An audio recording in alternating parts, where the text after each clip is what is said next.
Hi everybody, it is the Secret Witch and I'm going to tell you today or show you today how to set up an altar, your first altar really. So first of all, I'm not Wiccan, so anything that you do see isn't from the Wiccan religion. I'm eclectic, so that means that I basically have things how I like them and things that are useful to me and how I want them. So the first thing that you're going to need for an altar is obviously the table or the altar itself. So you're going to need something to actually put your items on.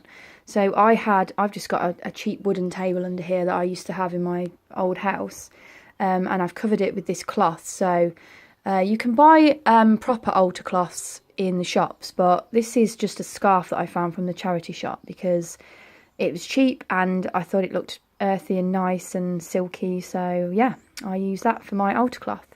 So you're definitely going to need a surface to set your altar out on, and you're going to need a cloth to cover it with. It also helps because it keeps all the wax off if you're burning candles or you actually burn something as part of a spell. If you have an altar cloth, it just keeps all that stuff off the surface, so it's always good for that, as well as not letting your goddess representations and stuff touch the surface of the table. So yep, that's what you need first, is a cloth and a surface. And then the next thing I would suggest is candles. Now, even if you don't have a surface and you don't have a cloth, if you have a candle, you can do some kind of candle magic, you can meditate, you can work with the candle in loads of different ways, and I'll do another video on how to use candles magically. But yeah, if you can get some candles, you can do so much with a candle, even just one, that it just makes such a difference. And it also creates atmosphere and kind of sets the mood for when you do rituals and blessings. So candles are definitely something that needs to be on your list when you're getting ready to make an altar. You can see quite a few candles on mine. I do like candles, and most of them are only tea lights. The one, if we start this side, this candle is the one that I would use to light daily. So this is kind of my like daily prayer or daily thanks candle. But again, it's just tea lights. You can get them quite cheap from any shops really.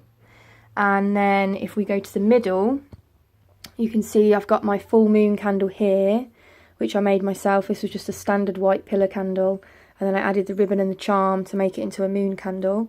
And then I've got my, I always put a tea light in here for the new moon. So if it's full moon, I'll light this one to do my ritual. And if it's new moon, I'll light this one to do my intention setting or whatever it is that I'm going to do for the full moon.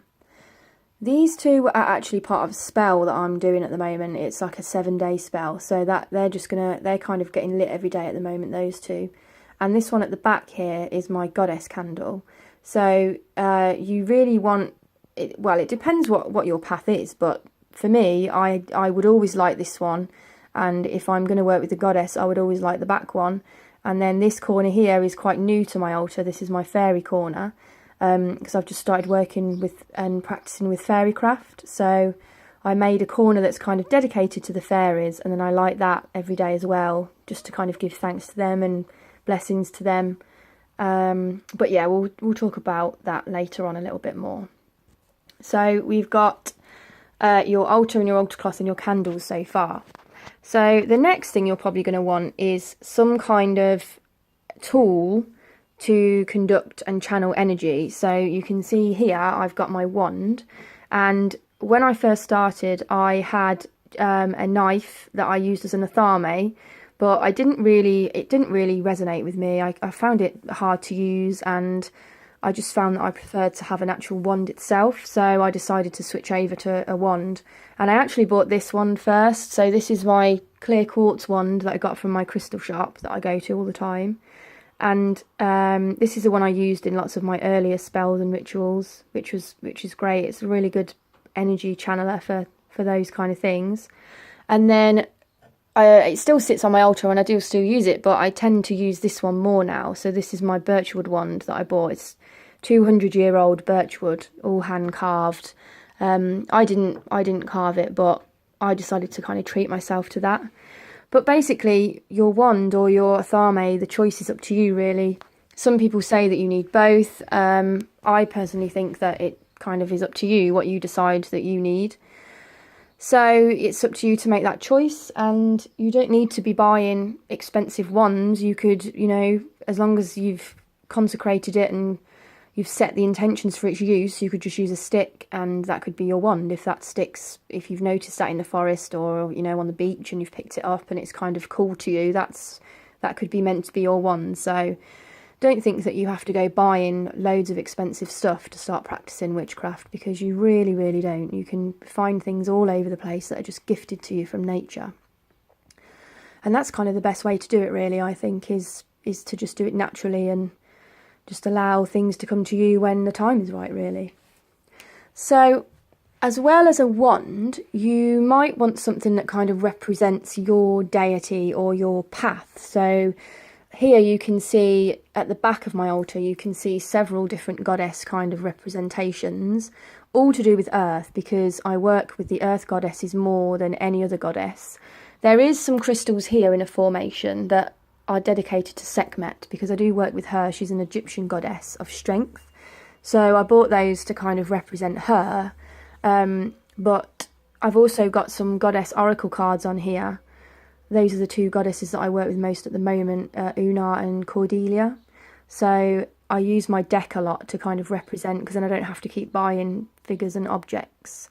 So you might notice as well that there's no god representation, or there seems to not be a god. But actually, if I just show you this was a stone that I found in my local forest, and if I bring my camera up close, you can see there's a very clear face in that stone, I think, and it's also kind of phallic shaped, which I thought was quite significant, and I just felt like I needed to bring that home. So I brought it home, I painted it and left the face showing, and it's kind of my pan god representation now, which I really like because it's really natural and I haven't had to buy it and nobody's made it. It's just a natural thing that's appeared to me. So that was really cool when I found that.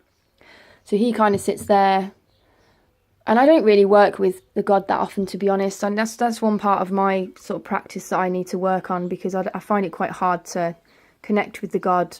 I find it a lot easier to connect with the goddess. So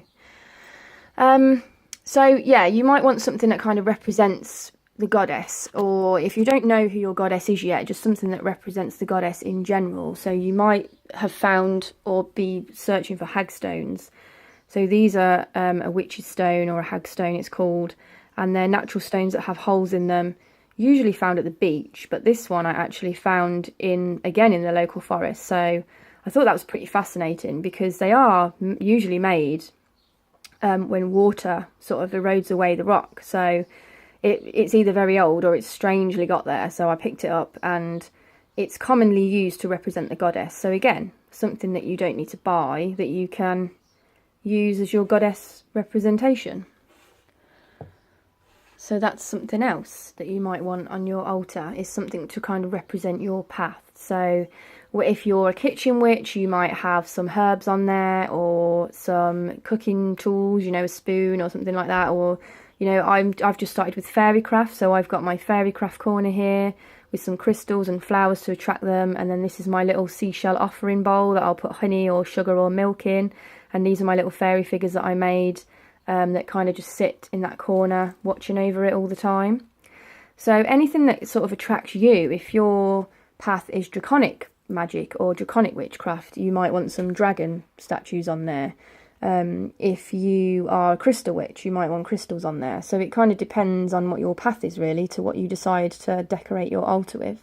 Things that mean things to you is always better and will always give you more energy to work with them, which is great, because then you don't have to work as hard to like gather the energy up. You might also want something to burn in, because a lot of the things that I do involve burning. So if I set an intention on a full moon, for example, I will then burn the parchment that I've written it on in the cauldron. And I use it a lot in spell work, and it means that I don't have to go rummaging around for fireproof bowls and things like that, because I've just got the little cauldron right there. And that was quite expensive, because it's a properly made cauldron. It's not a plastic cauldron. So but anything that's fireproof would do for that, for when you're first kind of getting started in it. I've got a bell, but that's kind of something that I just decided to put there because it's good for the energy, and you know, vibrational energies kind of when you're casting the circle and finishing and beginning. So yeah, that's good for that. So that's all really that I have on my altar, apart from my obvious collection of crystals, and I do love crystals, but each of my crystals has kind of been bought for a purpose. So I don't usually, I go to the crystal shop a lot, but I usually go when I need something. So these ones are all representative of the full moon. So we've got 2 selenites and the moonstone and the quartz there. So they all are kind of symbolic of the moon and are in the sort of moon section of my altar. And then I've got some here just to decorate my fairy corner. Rose quartz, amethyst. I've got clear quartz there, smoky quartz there. So, and then if I show you behind this card, you can see a variety of kind of earth type crystals, tiger's eye, there's some obsidian there for protection, got some citrine for success. So just a variety of crystals really that I was attracted to and decided to sort of decorate my altar with. And I do use them in spells and meditation, so all these crystals have been used for something like that. And then probably the last thing is my shell collection, and that's on there because when I first started on this path, it was actually at the beach that I kind of had the wow moment of, yeah, this is what I need to do. I need to be following this path. So that was my kind of first revelation, if you like. So they kind of represent that first special moment for me that I realised that I wanted to start going down the path of witchcraft and Wicca and paganism. So that's my very non-Wiccan altar. And I've got my print from Laura Dallaghan. If you search for her, she's a very knowledgeable, useful person, useful videos to watch as well, really good videos. And I've got my warrior goddess amulet up there. So overall, if we just kind of recap what you need to kind of set up your first altar, you're going to need something to put it on, a cloth, you need some candles, you need something to act as an energy channeler, either an arthemi or some kind of wand, possibly a goddess representation if that's kind of what your practice. Things to represent your path. So if you're a draconic witchcraft or witch, you would probably have dragons on there. If you're a fairy craft witch, you'd probably have fairies, a fairy corner. Or if you're a crystal witch, you'll have crystals. So something to represent you and what you do. And you might want something for the full moon on there if you are inclined to see the full moon and celebrate that.